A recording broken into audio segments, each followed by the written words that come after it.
Mulai aja langsung ya, teman-teman. Baik, Pak. Assalamualaikum warahmatullahi wabarakatuh. Waalaikumsalam warahmatullahi wabarakatuh. Selamat warahmatullahi wabarakatuh. Sudah hadir semua? Apa ada yang belum datang? Ada yang belum, Pak? Ada yang belum ya? Sambil di invite yang belum hadir.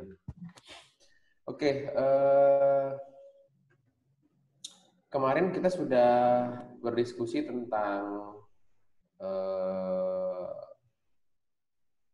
cara mensurvei ya. Saya minta untuk mensurvei teman-teman ya. Mungkin sekarang bisa menceritakan hasil analisis datanya kemarin. Ternyata kalau di lapangan apa sih yang mereka rasakan hambatan karirnya? Silakan siapa yang mau duluan?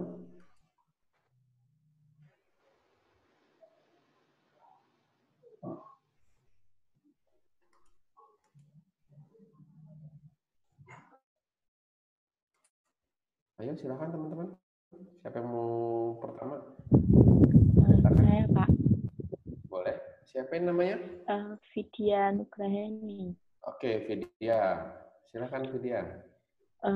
Dari hasil survei yang saya dapatkan kemarin itu, saya mensurvei kurang lebih 24 orang, Pak. Itu saya langsung klasifikasikan faktor internal sama eksternal yang paling dominan itu yang mana aja. Okay. Kalau yang faktor internal, dari 24 peserta itu yang paling dominan itu perihal kurang percaya diri, betul. malas, takut akan kegagalan, sama kurangnya skill yang dimiliki. Okay. Kalau yang faktor eksternal itu yang benar-benar paling dominan itu perihal modal atau dana. Sama itu belum menemukan partner yang mungkin dirasa kurang pas sekali. Partner apa nih maksudnya? Partner dalam itu memulai usaha. Jadi kayak mereka itu lebih ke mereka mau wirausaha gitu ya? Iya. Okay. Nah, dan ternyata di peserta yang saya survei ini tuh kebanyakan dari angkatan lebih dari 2015 ke atas, Pak.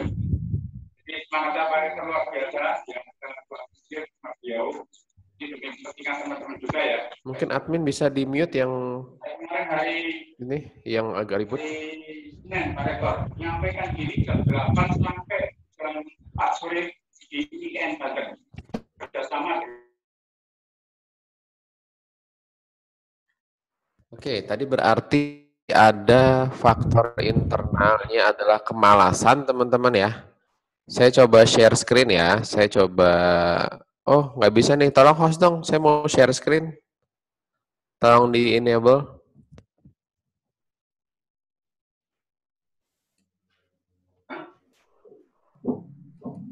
Halo, host. Iya, benar. Bisa tolong share screen. Itu yang mana? Bentar, saya belum paham.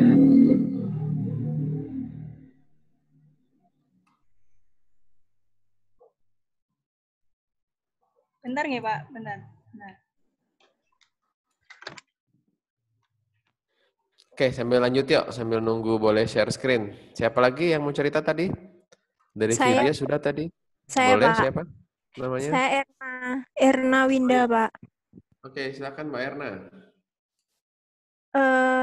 Kalau dari yang saya amati ini 26 orang, secara internalnya sama, paling banyak yang kurang percaya diri untuk memulai itu, kemudian yang kedua ragu dalam mengambil resiko, kemudian public speaking, Pak, yang paling banyak dari 26 orang ini permasalahannya secara internalnya itu. Kurang skillnya tidak mampu berbicara depan umum ya maksudnya? Iya, public speaking-nya maksudnya yang ini banyaknya, ya itu Pak, kurang berani itu berbicara di depan orang. Oke. Secara eksternalnya paling banyak dari pengaruh dari teman, Pak. Teman masyarakat itu terdapat 17 orang yang memberikan jawaban penghambat secara eksternalnya itu teman sebanyak 17 orang. Kemudian finansial sama dukungan orang tua itu sebanyak 12 orang dari 26. Dukungan orang Kemudian tua ya. iya, dukungan orang tua. Kemudian dukungan pemerintah seperti lowongan itu juga menjadi kendala terbanyak di sini. Oke. Yang terakhir pendidikan, Pak. Yang itu kurang tidak ada kayak bimbingan mentor dari kampus. Oke. Sip. Itu saja sih, Pak. Ya. Oke, silakan Terima teman-teman kasih. yang lain. Terima kasih. Sudah muncul ya teman-teman di layar ya? Sudah, Pak. Yuk, silakan teman-teman yang lain.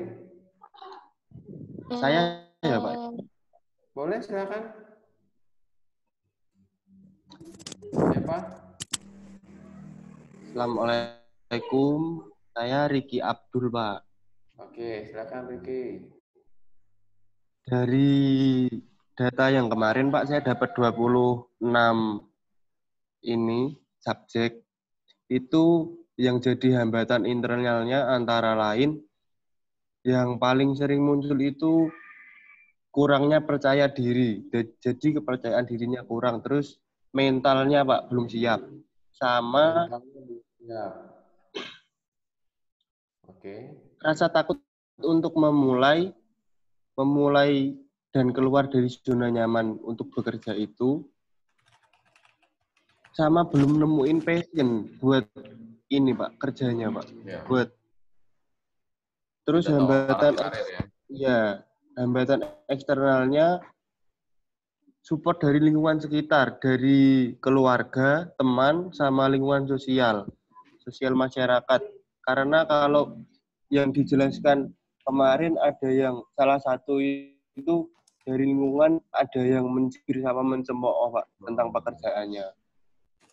Terus tidak adanya lowongan pekerjaan untuk fresh graduate yang kurang dari setahun karena tidak mendapat respon cepat dari tempat untuk melamar pekerjaannya. Jadi ruang untuk menerima pekerjaannya masih kurang. Oke. Pak. Terima kasih. Sudah, Pak. Oke, sip. Makasih. Ada lagi yang lain, teman-teman? Sudah 3 orang nih, bagus. Saya, Pak. Siapa namanya? Miranda. Miranda ya, Miranda dulu yuk, habis itu gantian. Silakan Mbak Miranda. Kalau saya dari respondennya itu 25, jadi masih sama kayak teman-teman yang lain. Faktor internalnya itu. Ya, kalau ada yang lain nggak? Ada yang berbeda nggak? Nggak usah diulang kalau sama. Ya. Kalau yang berbeda itu di faktor eksternalnya, Pak. Kurangnya relasi. Kurangnya relasi yang dari responden tersebut. Kurangnya relasi itu maksudnya gimana?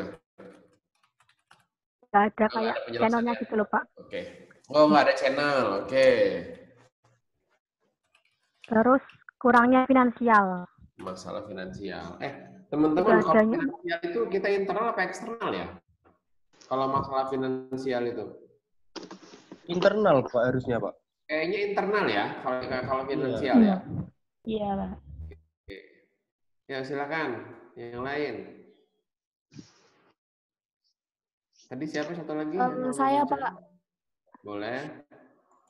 Iya, dari data kemarin itu saya ini lebih yang hambatan dalam berkarir itu yang lebih banyak yang internal, Pak.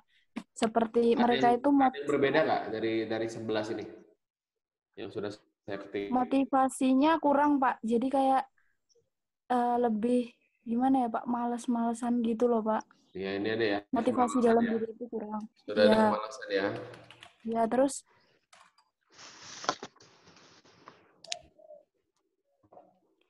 terus netting. Jadi mereka lebih kayak gini pikirannya tuh kayak takut gagal seperti itu loh, Pak. Kalau saya memulai takutnya nanti gagal gitu.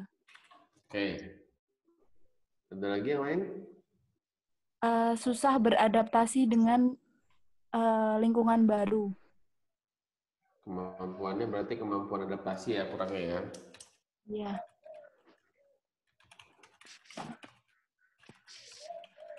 Oke, ada lagi? Kalau yang dari eksternalnya saya menemukan ini Pak, satu yang beda. Tuntutan dari orang tua. Jadi orang tua itu ingin anaknya kerjanya yang seperti apa ya, kayak bagus, terus terpandang seperti itu Pak. Semua orang tua pasti mau gitu lah ya. Iya Pak. Tapi kadang nggak sesuai sama keinginan anak Ya, gitu loh Pak. Oke, ada lagi? Sudah Pak. Yang lain cuma support system. Support system ya. Ini ya. Oke, good. Ada lagi teman-teman? Silakan. Yang mau ngobrol, yang mau menceritakan hasilnya kemarin? Pak. Iya, silakan. Saya ya Pak ya. Boleh. Itu kalau masih ada yang berbeda yang eksternal dari responden saya, itu ada yang kebanyakan itu mengenai informasi tentang karir. Jadi beliau itu, mereka itu sulit mencari informasi. Itu ada beberapa responden yang menjawab seperti itu. Oke. Terus? Terus yang berbeda sementara itu, Pak. Oke, good. Iya, itu aja. Yang lain hampir sama semua. Oke, apa-apa. Silakan yang lain. Boleh, silakan. Agak kuat suaranya.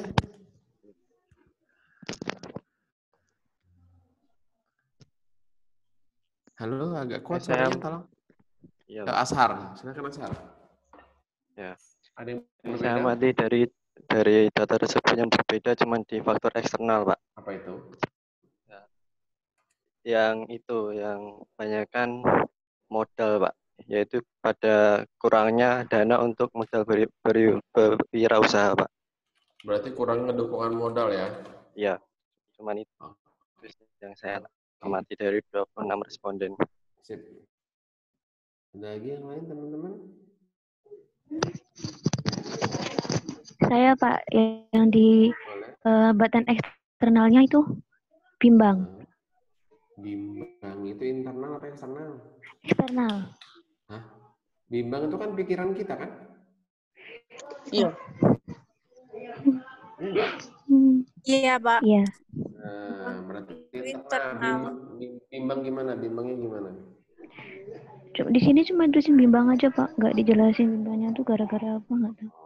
Ya, teman-teman seharusnya lebih jeli ya. Maksudnya kadang orang yang di luar psikologi kurang mengerti apa itu internal, apa itu eksternal ya kadang-kadang. Nah, kita yang orang psikologi harus bisa memilah mana yang hambatan dari dalam, mana yang dari luar. Kayaknya bimbang itu dari dalam ya, teman-teman ya. Iya, Pak. Oke, terima kasih. Ada lagi yang lain? Saya, Pak. Boleh. Di sini yang berbeda manajemen waktu, Pak. Karena mereka kebanyakan masih kuliah dan belum memikirkan tentang karir. Enggak. Oke. Ada lagi? Ada, Pak. Ya, silakan. Ya, yang dari eksternal itu saran yang membingungkan. Habis itu yang internal itu terlalu overthinking.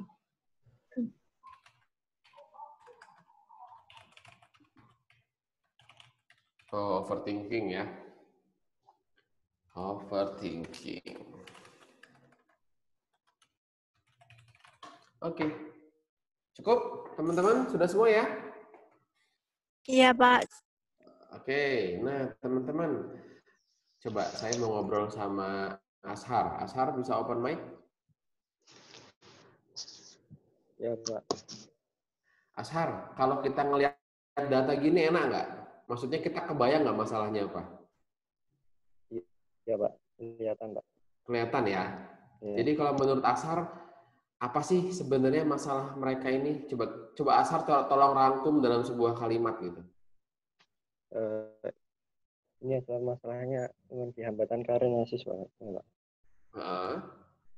Jadi dari data yang ada di layar ini, Ashar bisa menangkap apa nih? Gimana, Pak? Halo? Dari data yang ada di layar ini kan data nih teman-teman, walaupun tidak berbentuk angka, tapi ini data kualitatif yang sangat baik karena kita ambil dari 300 sekian orang. Terus kita olah, kita coba baca perlahan gitu ya. Oh ternyata ini tema-tema yang sering keluar, yang sering muncul. Nah, kira-kira dari data yang terpampang di layar ini, apa insight yang bisa kamu dapat, Ashar? Oh ternyata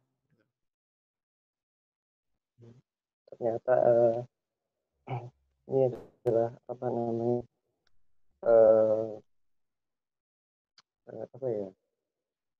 bisa sebagai pembelajaran sih, Pak, untuk besoknya untuk melamar pekerjaan biasanya hambatan. Enggak. Ini bukan pembelajaran buat diri sendiri. Maksud saya insight, oh ternyata orang mahasiswa itu punya hambatan karir ini ya. Apa sih sebenarnya yang jadi hambatan utama gitu? Yang bisa jadi hambatan utama ya ini, Pak, internal sama eksternal ini. Ayo dong berani untuk jeli dong, ayo teman-teman. Ayo ganti dulu. Ricky Abdul bisa ngomong, bisa open mic.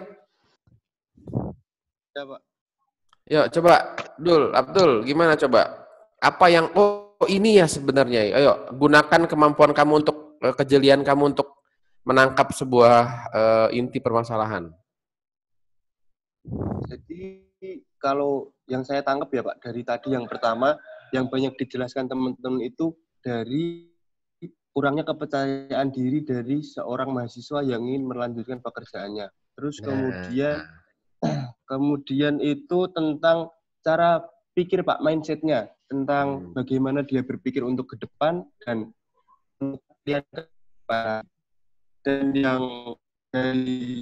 yang paling berpengaruh dari modal Pak. Karena dari teman-teman dan di itu modal Pak. Sama lingkungan yang paling mempengaruhi. Coba gini, teman-teman semua, terima kasih Abdul ya. Teman-teman semua gini, kita ini sekarang coba ubah pola pikirnya tidak sebagai akademisi, tetapi sebagai praktisi ya. Nah, dari data yang ada di layar ini teman-teman, kita itu kayak mencari mana akar, mana sertaan. Jadi kalau kita mau menyelesaikan masalah itu kan dari akarnya teman-teman ya. Ya nggak sih? Kalau kayak kita mau nyabut kutil gitu, kutil itu kan harus cabut sampai ke akarnya. Kalau nggak ke akarnya nggak selesai. Nah, dalam intervensi psikologi teman-teman harusnya paham kalau kita mau menyelesaikan masalah itu harus dari akarnya. Misalnya, ada keluhan dari guru BK, siswanya sering terlambat. Keluhannya adalah kedisiplinan. Apakah orang terlambat benar-benar hanya kurang disiplin? Ada kemungkinan lain nggak kira-kira yang bisa lebih dasar lagi? Ada, Pak. Misalnya apa? Kita ngobrol aja, ngomong yuk, silakan.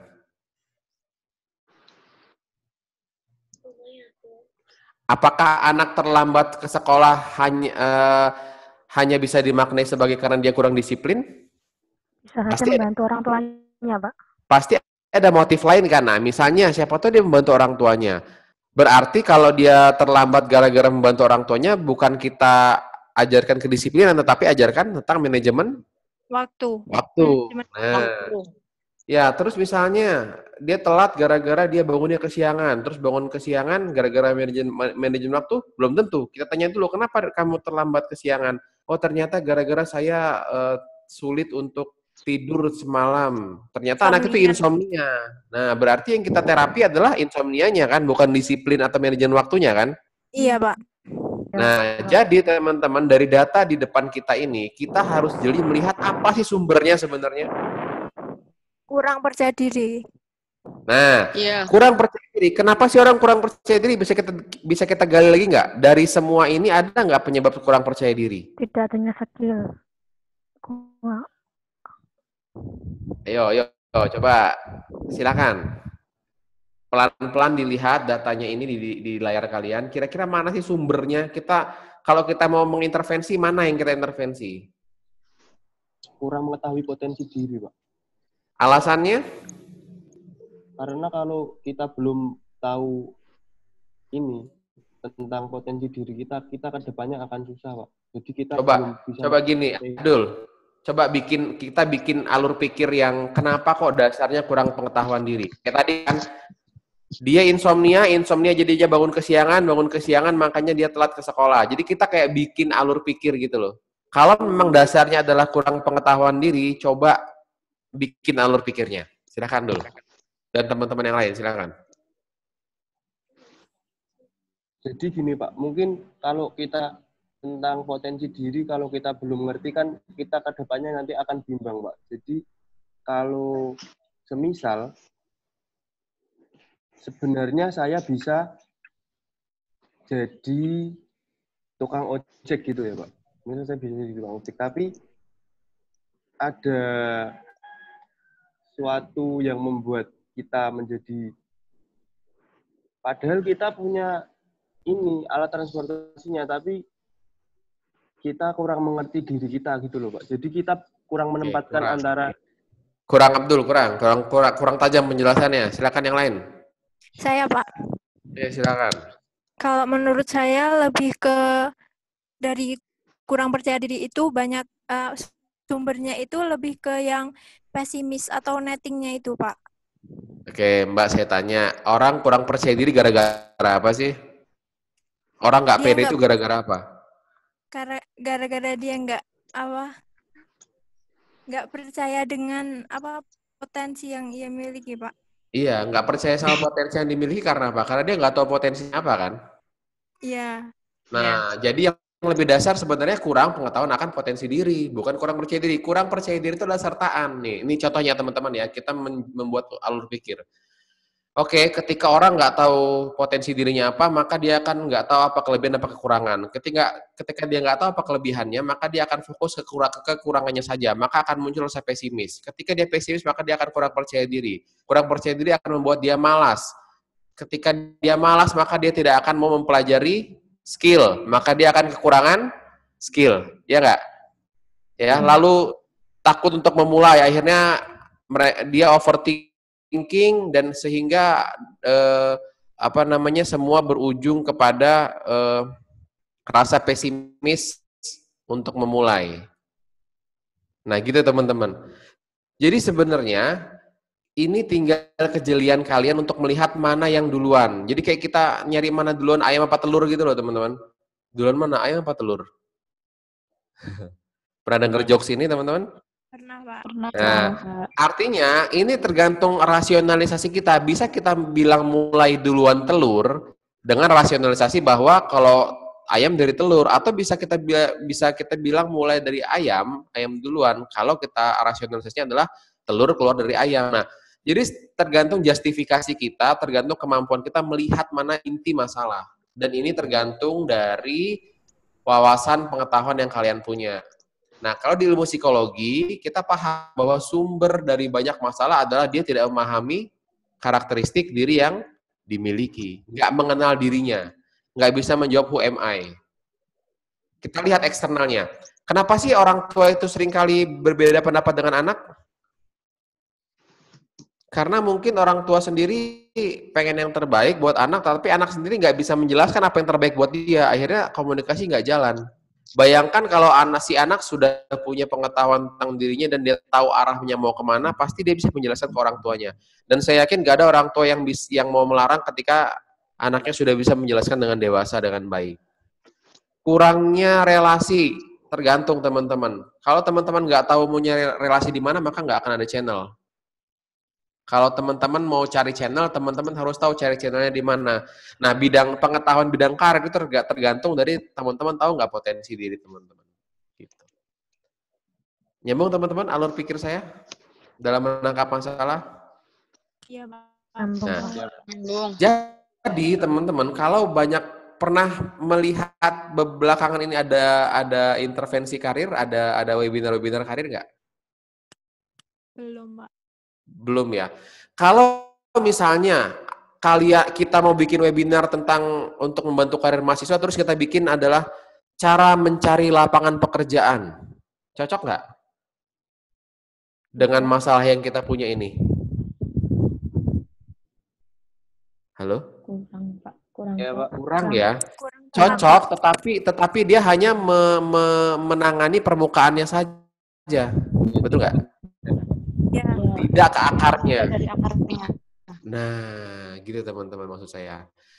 Mungkin pertemuan kita cuma sebulan dan saya yang pengen saya tekankan sebenarnya di hari ini ya, bahwa ketika kita ingin membuat sebuah webinar, pastikan dulu inti masalah mereka apa, dan tidak akan kita tahu inti masalah apa jika kita hanya melihat dari teori. Ini kelemahan orang psikologi biasanya, malas melakukan survei, akhirnya hanya ngelihat dari teori aja. Gitu nggak teman-teman? Pernah merancang acara nggak kalian? Punya pengalaman yang ada korelasinya dengan penjelasan saya barusan?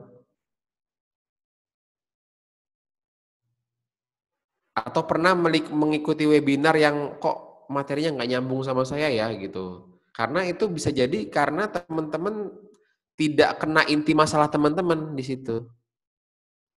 Nah, gitu. Ada pertanyaan sampai sini teman-teman? Silakan.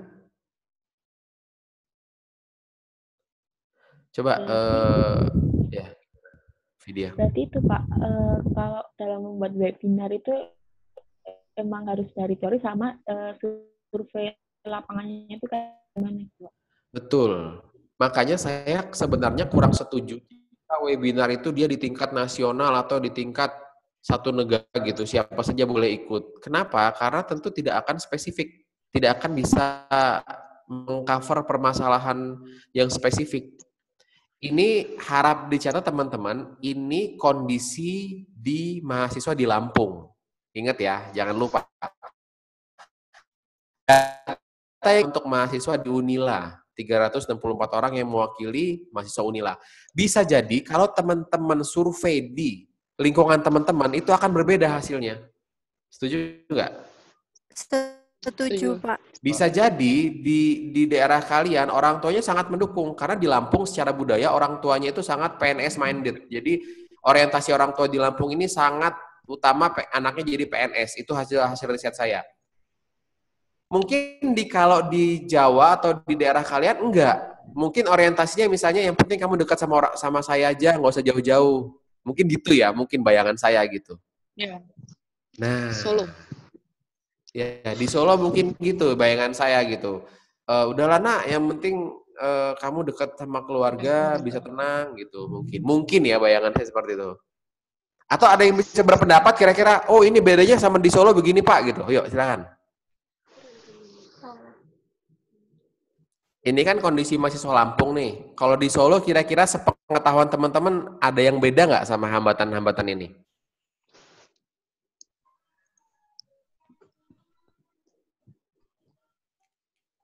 Ayo teman-teman diskusi yuk.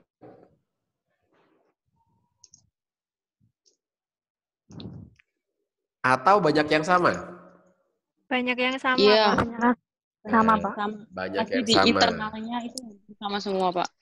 Nah, hampir sama semua. Mungkin kalian berkaca sama diri sendiri. Ya, gitu ya. Nah, gitu teman-teman. 1 bulan ini saya tidak bisa mengajarkan banyak hal, walaupun saya ingin mengajarkan nanti sebenarnya ini dari sini kita bisa rancang ke daftar, kita bisa ngelis, kita bisa bikin modulnya, tapi ya karena waktu sebulan saya nggak bisa ngajarin banyak hal, tapi ini kuncinya teman-teman, hari intinya. Kalau teman-teman nanti ingin membuat webinar atau ingin membuat pelatihan, tolong risetnya yang proper, risetnya yang cukup, risetnya yang serius, sehingga intervensi yang kita gunakan itu menjadi tajam.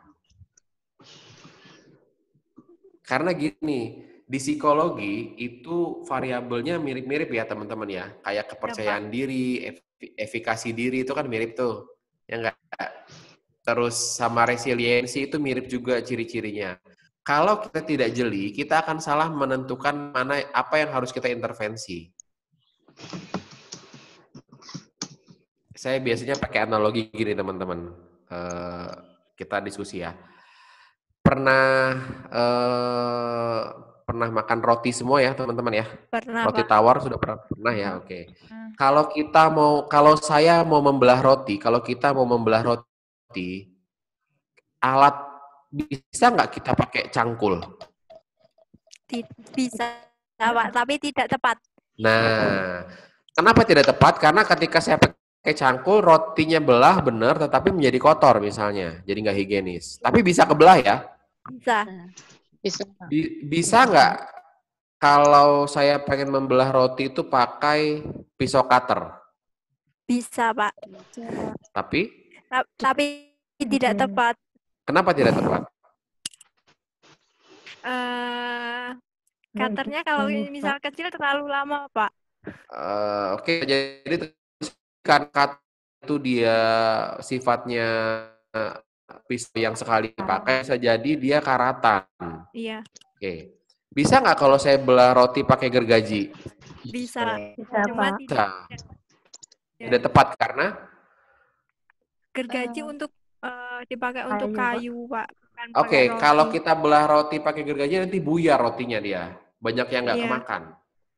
Rusak. Jadi yang paling tepat adalah menggunakan pisau roti. Betul, yang ada geriginya. Tapi tidak seperti gergaji. Nah, itu teman-teman analoginya, tolong diingat.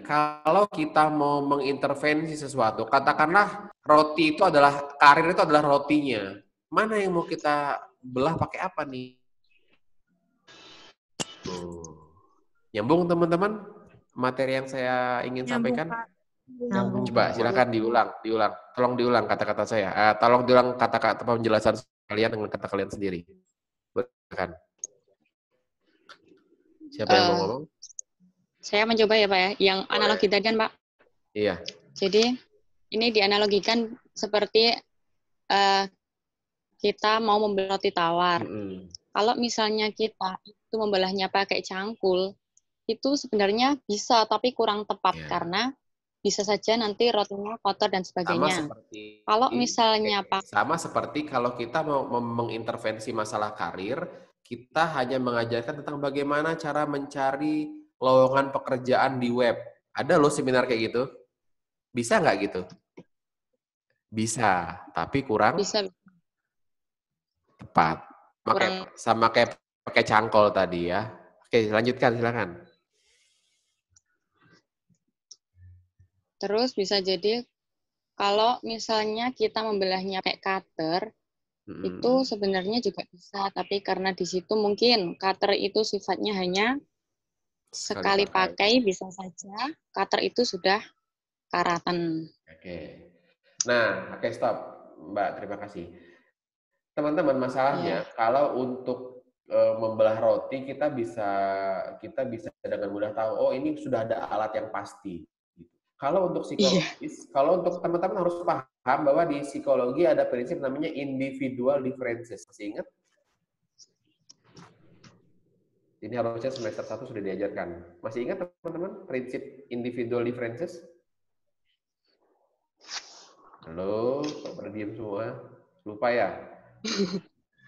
Individual differences adalah prinsip di mana, prinsip dasar psikologi di mana setiap individu itu berbeda.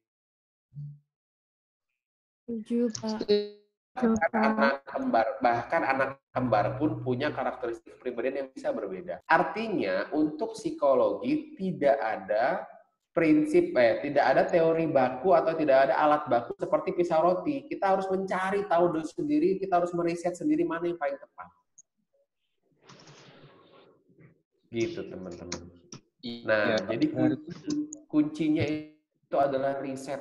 Jangan malas untuk riset.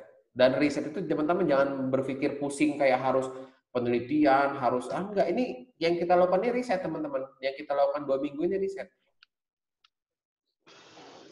Gitu. Ada pendapat? Silakan yang mau berdiskusi.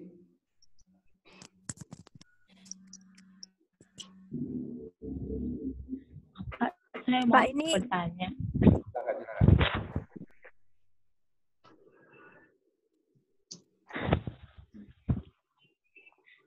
Ayo, silakan.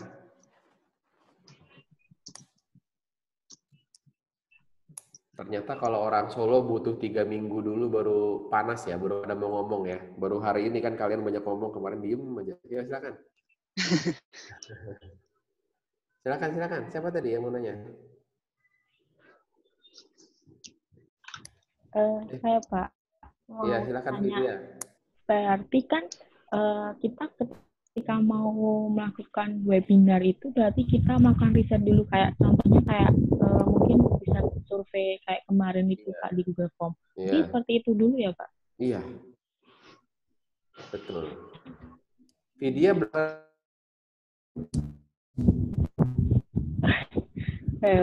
ya Pak. Tapi sebenarnya ada sih Pak webinar karir center perihal apa ya, kayaknya strategi berbisnis gitu Pak. Nah, berarti dia ngajarin skill ya? Iya. Berarti dia ngajarin skill ya di sini ya? Iya kan? Ya Pak. Ya, pertanyaannya tadi teman-teman, kalau kita gini loh, saya sih menganalogikan gini, dengan adanya internet teman-teman, kita itu ada kayak di supermarket atau toko serba. Pernah masuk ke supermarket ya atau toko serba yang besar ya? Kalau di Solo apa sih? Saya lupa namanya. Paragon. Paragon ya? Iya. Saya lupa dulu. Solo udah ada ya. Paragon yang gede. Katakanlah kita mau belanja nih, mau belanja bulanan terus masuk ke Giant atau Superindo gitu. Itu kan banyak banget ya pilihannya ya, teman-teman ya. Kita mau beli sampo aja, ada satu rak isinya sampo semua. Gitu nggak sih? Ya. Ya. Apa yang terjadi kalau kita nggak tahu sampo mana yang cocok buat kita? Bingung. Sama aja kan analoginya teman-teman. Kalau kita nggak tahu apa potensi diri kita nggak tahu kita harus belanja apa. Kita nggak tahu kita harus belajar skill apa. Di internet itu semua ada loh teman-teman. Semua skill ada loh di internet, baik yang gratis maupun berbayar. Dan gratis itu banyak banget di Coursera, edX, FutureLearn, Microsoft Teams, itu banyak banget kursus online yang itu menyajikan berbagai macam skill. Tapi kalau teman-teman nggak tahu harus belajar apa, itu bingung pasti. Akhirnya asal-asal ikut aja ngebuang waktu, udah ikutnya asal-asalan. Memang walaupun gratis, kita kayaknya nggak ngebuang uang ya, tapi jangan lupa kita ngebuang waktu. Kalau kita ikut kursus atau webinar yang sebenarnya nggak kita butuhin, itu kita ngebuang waktu. Dan teman-teman harus pahami bahwa waktu itu adalah sumber daya yang paling berharga. Itu nggak bisa dibeli dan nggak bisa dicari. Kalau uang masih bisa dicari, kalau kuota masih bisa dicari gitu. Tapi kalau kita sudah ngebuang waktu, itu yang bahaya. Nah, masalahnya dengan banyaknya webinar sekarang ini, kita kayak dihadapkan di tos serba, dan ketika kita nggak punya daftar belanja, kita bingung, akhirnya kita belanjanya basing-basing itu bahasa ini ya. Belanjanya itu semau-mau kita, akhirnya banyak yang tidak berguna, mubazir waktu terutama. Gitu nggak teman-teman? Ayo silakan berpendapat, silakan. Yang lain. Halo. Abdul, gimana Dul? Ya, Pak.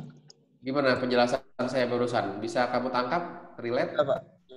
Yang saya tangkap, yang penting kita mengintervensi lebih dalam dulu. Kita mencari intinya dulu, kita mengupas. Terus kalau udah kita nemu intinya, baru kita bikin penyelesaiannya. Iya. Jadi penyelesaiannya itu caranya kan beda-beda, Pak. Nah, betul. Iya, betul teman-teman. Nah, teman-teman, kita masih ada berarti berapa minggu lagi nih? Kalian sama saya? Berapa hari lagi? Saya lupa deh. Tanggal 9 kayaknya Pak yang terakhir, kalau nggak salah. Tanggal 9 September ya, terakhir. Iya. Minggu depan ya? Iya. Oke. Teman-teman, saya pengen dalam 1 minggu ini teman-teman coba mengulang sendiri proses yang kita lakukan di lingkungan teman-teman. Jadi kemarin kan harapannya Ibu Kaprodi kan kalau bisa Ibu Dekan ya, Bu Dekan Kaprodi sih, Prodi ya, Bu Kaprodi. Prodi, Pak. Bu Kaprodi harapannya bisa ada intervensi buat career center gitu ya. Nah, teman-teman tolong lakukan sendiri pola yang kita lakukan ini di lingkungan teman-teman. Jadi teman-teman silakan lakukan survei ke ke lingkungan teman-teman kalian sendiri yang memang anak kampus kalian. Silahkan mau seberapa dapatnya, kalau bisa semakin banyak semakin baik. Dari hasil itu tolong kalian diskusi sendiri, nggak usah sama saya, dikategorikan internal eksternal kayak gini. Nanti minggu depan teman-teman kita ketemu lagi, teman-teman cerita bedanya di sini loh Pak, di Solo sama di Lampung, samanya di sini.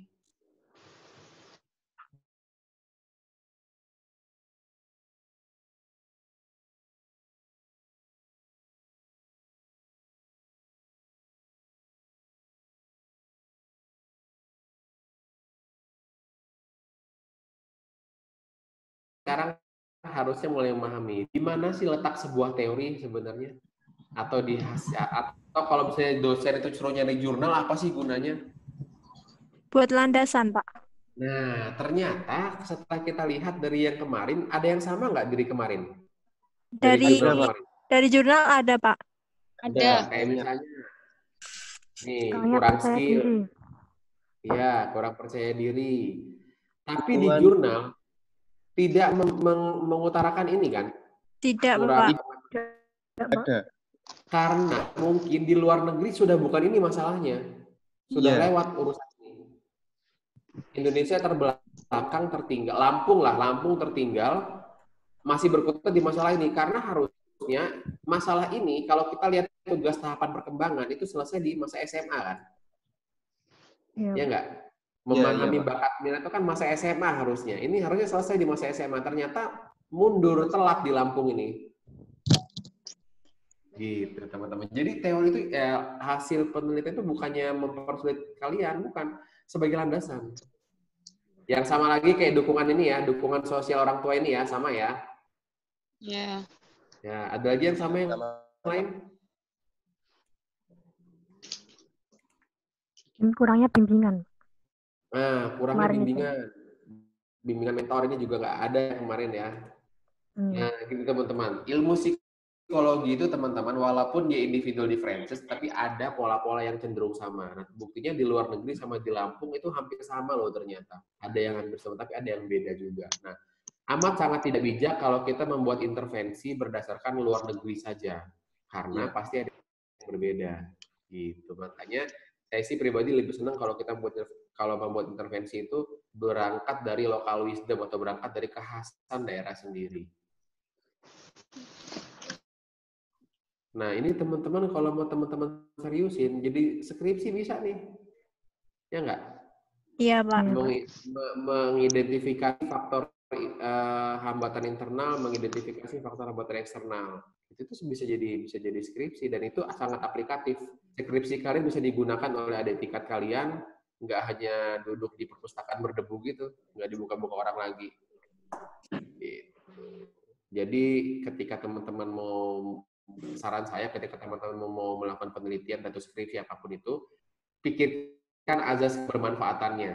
Jangan pikirin yang kerennya. Mungkin kita sering terpengaruh dengan ini topik ini lagi booming terus kita teliti. Lagi viral terus kita teliti. Tapi ternyata di daerah kita tidak digunakan. Kan percuma, mubazir itu. Iya, Pak. Gitu. Memang masalah karir ini masalah klasik dari zaman 80-an sudah diteliti, mungkin 70-an sudah, tapi setiap generasi berbeda tantangannya. Kan iya, gitu, Pak. Gitu. Oke, ada pertanyaan? Silakan.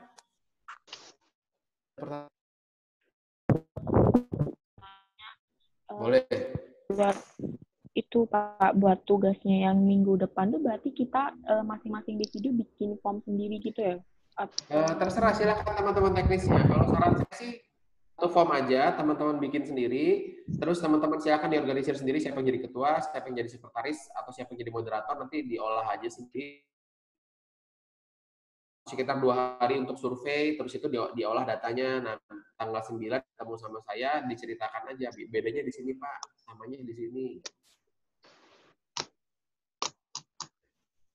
Enggak, terserah teman-teman mau 100, mau 200, silakan sebisanya aja.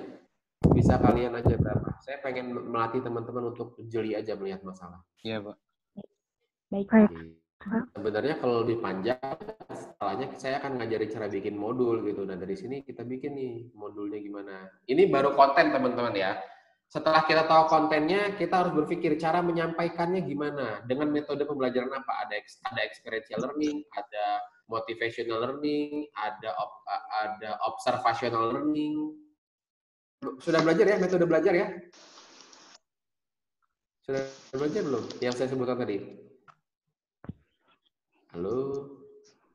Di psikologi pendidikan sudah dapat teman-teman psikologi pendidikan? Ya, Pak. Sudah. Harus belajar tentang experiential learning, bagaimana caranya menyampaikan materi dengan pola pembelajaran dari pengalaman. Terus ada juga namanya learning, teorinya Bandura atau modeling, bagaimana caranya menyampaikan materi lewat teori, lewat metode modeling. Iya, Pak. Nah, Ya, Pak. itu cara tersendiri tuh. Kita harus pikirkan, ini oke, kita sudah tahu nih, masalahnya adalah kurang pengetahuan akan potensi diri, sehingga yang harus kita sampaikan adalah materi self-awareness atau self-knowledge, gitu kan ya. Nah, menyampaikan self-awareness atau self-knowledge ini dengan metode apa ya? Apakah experiential learning, apakah observational learning, atau motivational learning, atau role play. Nah, itu cara itu materi tersendiri tuh. Nah, kalau sudah ketemu, kawin tuh antara konten sama metode pembelajaran. Setelah dikawinin baru kita buat modul. Gitu. Ya, tapi mungkin 1 bulan ini saya hanya bisa mengajarkan nih biar teman-teman paham dulu. Gitu teman-teman. Ada pertanyaan lagi? Pak mau tanya. Boleh. Gimana sih cara kita narik subjek itu biar mau gitu loh, Pak, diajakin buat riset kayak itu kan kayaknya kalau menurut saya kemarin itu kendalanya pas kita coba buat minta tolong ke mahasiswa buat ngisi itu kayak yang susah, kita ya? udah ya maksudnya yang gitu Ya, kita harus gimana? Mungkin dari bahasa teman-teman ya, kepersuasifan kita, mungkin juga saya bisa bilang beda budaya ya, mungkin kalian sama orang Lampung beda budaya, mungkin komunikasi juga berbeda gitu. Saya sih tidak bisa bilang cara yang pasti, cuman tergantung bagaimana persuasivitas kita dalam mengajak.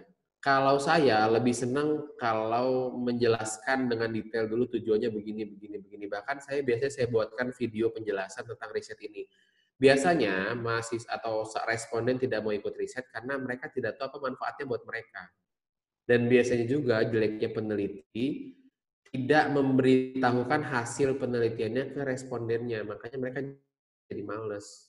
Gitu. Nah, kalau saya biasanya saya buatkan video penjelasan dulu, riset ini akan begini manfaat buat kalian, nanti setelah mengisi 3 bulan ke depan akan saya berikan hasilnya bahwa dan itu akan jadi pengetahuan kalian untuk merancang karir. Biasanya saya kayak gituin, saya buatin video biasanya, video penjelasan atau saya buatin narasi penjelasan gitu. Jadi dia tahu saya ngebuang kuota saya ngebuang waktu saya ngisi survei itu buat apa ya? Gitu. Biasanya kan kalau kalian minta tolong diisi, kami butuh buat penelitian, buat skripsi, berarti kan hanya manfaatnya buat kita kan, buat peneliti kan manfaatnya, buat mereka manfaat buat gua apa, manfaat buat saya apa, gitu. Ya manusiawi lah, kita pasti akan melakukan sesuatu yang kita rasa ada manfaatnya buat kita kan. Iya Pak. Gitu. Bagus pertanyaannya. Ada lagi yang lain? Terima kasih Pak. Sama-sama. Ada lagi yang lain teman-teman?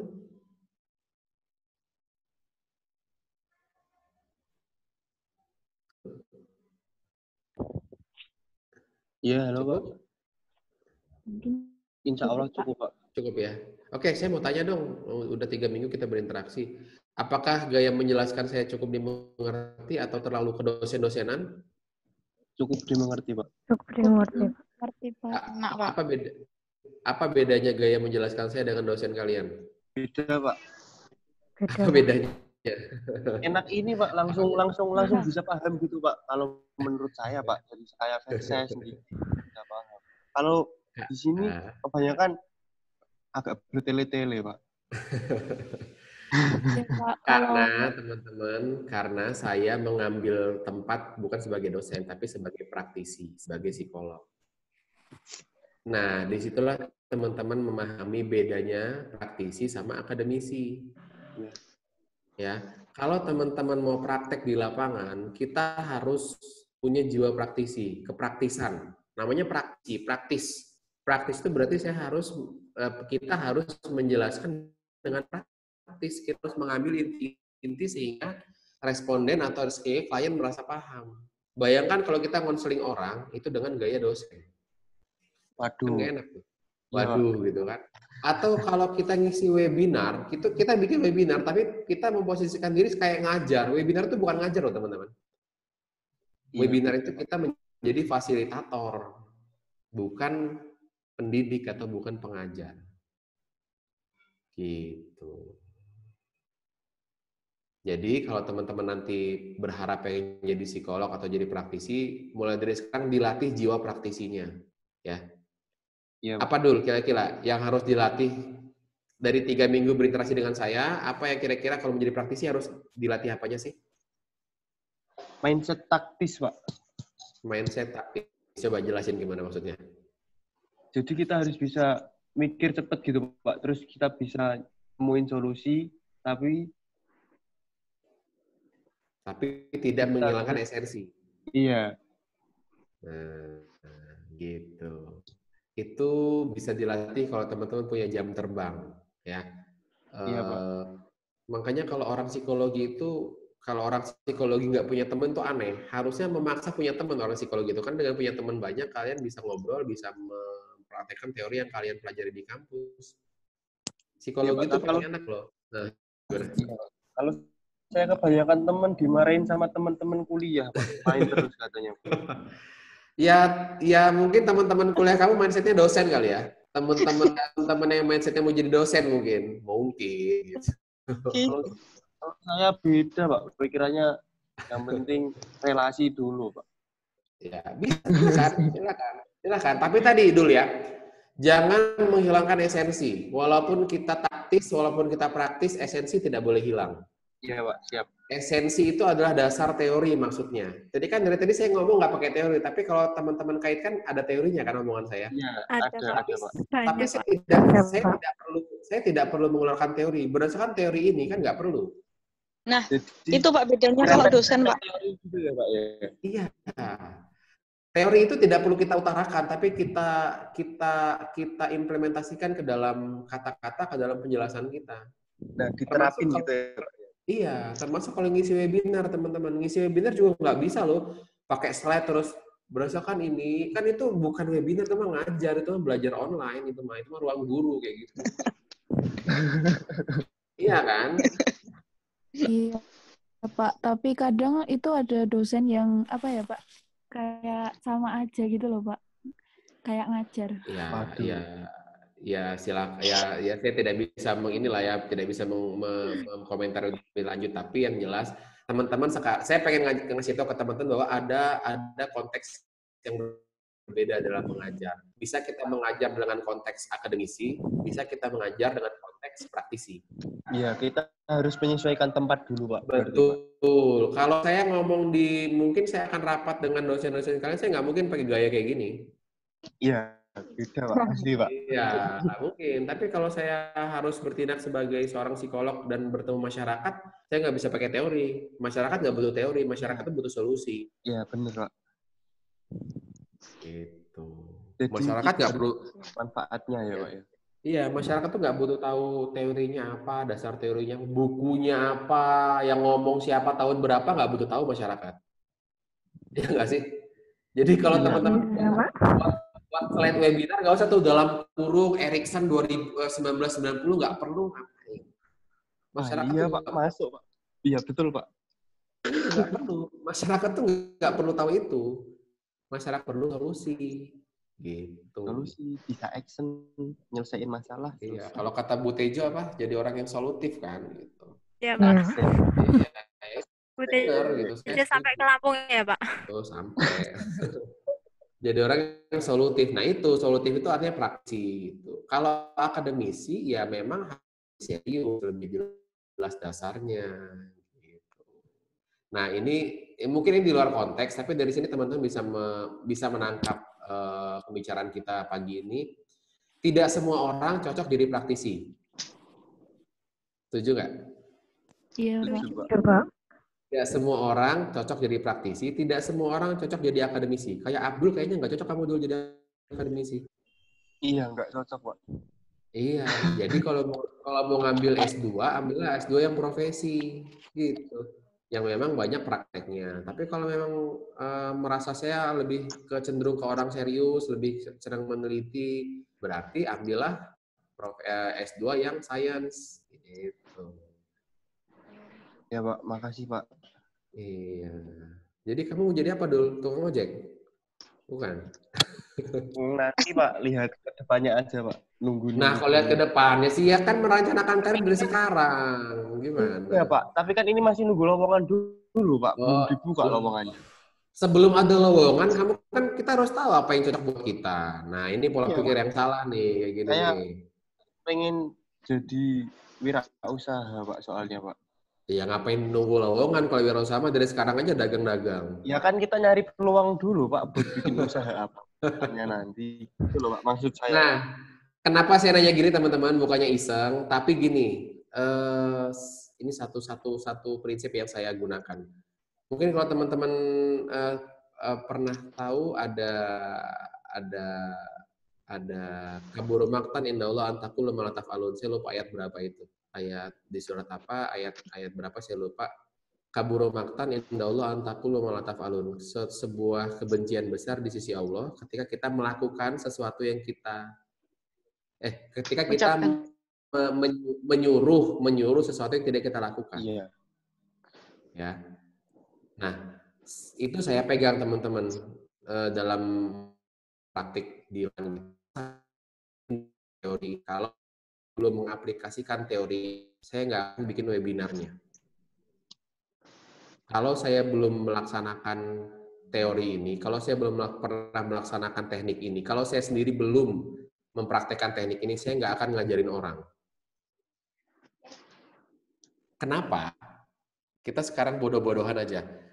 Misalnya yang cewek-cewek nih, ada orang jualan obat jerawat tapi mukanya jerawatan. Kalian beli nggak? Enggak, Pak. Ada orang jualan parfum tapi badannya bau. Kalian beli nggak? Enggak, Pak. Nah, sama kayak psikolog, teman. Sama kayak praktisi psikologi.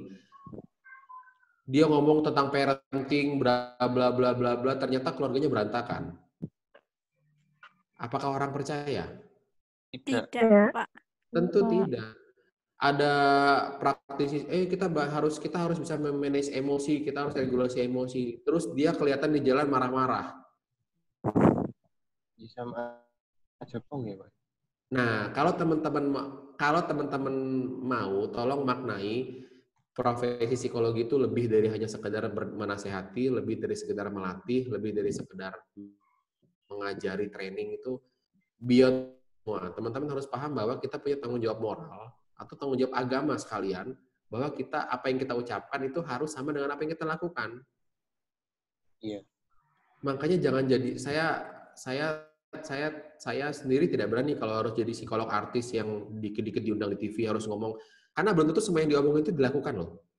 Dan itu bahaya, teman-teman. Pertanggung jawabannya nanti susah. Nah, jadi kalau kamu Abdul nanti mau bikin webinar tentang karir, pastikan karir kamu benar. Oh, siap, Pak. Siap. Jangan sampai ngasih motivasi berkarir, kita sendiri masih bingung. Jangan sampai ngasih teori tentang manajemen waktu, kalian sendiri bangunnya kesiangan.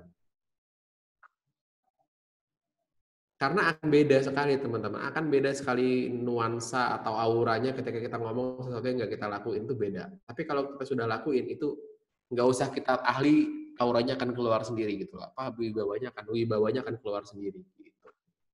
Karena udah ngalamin. Karena sudah mengalami dan sudah melakukan sendiri. Artinya korelasinya teman-teman, kita tidak perlu tahu akan banyak hal di psikologi. Cukup pahami satu variabel yang memang kita kuasai dan itu yang kita tekuni sebagai karir. Nah, dan itu yang bisa teman-teman mulai dari skripsi. Pilihlah topik yang memang kalian sudah pernah lakukan, sudah pernah alami. Itu akan sangat mudah menjalankannya ketimbang cari-cari masalah. Gitu. Itu prinsip dasar. Kalau saya itu prinsip dasar sebagai seorang praktisi. harus sudah melakukan apa yang saya omongin. Kalau saya belum ngomongin, kalau saya belum pernah ngelakuin, belum pernah praktekin, saya nggak bakal ngajarin. Gitu. Nyambung teman-teman? Nyambung, Pak. Terima Nyambung. kasih, Pak. Saya mau dengar konklusi hari ini dari Erna deh. Tolong apa Erna yang kamu pahami hari ini? Yang saya dapat hari ini ketika yang paling mendasar itu menurut saya ketika mau buat webinar itu pahami dulu intinya sebagai apa jalan kita buat membuat webinar itu biar kita bisa menyelesaikan dari akarnya, Pak. Betul. Kalau kita selesaikan dari akarnya, maka masalah tidak akan berulang. Ya enggak? Iya, Pak, akan tuntas. Akan tuntas. Kalau kita menyelesaikan permukaannya aja, itu kita sama aja kayak PHP-in orang gitu. Sebulan 2 bulan dia tenang, setelah itu masalahnya muncul lagi.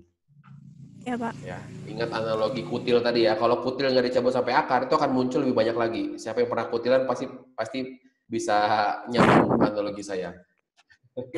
Kalau kutil nggak dicabut sampai akarnya, itu akan muncul lebih banyak lagi biasanya gitu. Sama kayak masalah psikologis. Kalau nggak dicabut dari akarnya, dia akan terus berulang bahkan akan lebih parah. Oke teman-teman, terima kasih. Hari ini saya senang teman-teman sudah mulai banyak ngomong, sudah mulai berani ngomong, nggak kayak waktu pertama kali diem banget gitu ya. Saya harap pertemuan besok bisa lebih aktif lagi, pertemuan terakhir kita. Saya tunggu hasil riset kalian dan mudah-mudahan riset kalian bisa berguna buat karir center kalian untuk membuat program pembinaan karir mahasiswa. Amin. Itu teman-teman. Ya, terima kasih. Mohon maaf kalau ada kesalahan. Saya akhiri. Assalamualaikum warahmatullahi wabarakatuh. Waalaikumsalam. Terima kasih, Pak. Terima kasih, Pak. Terima kasih, Pak. Terima kasih, Pak.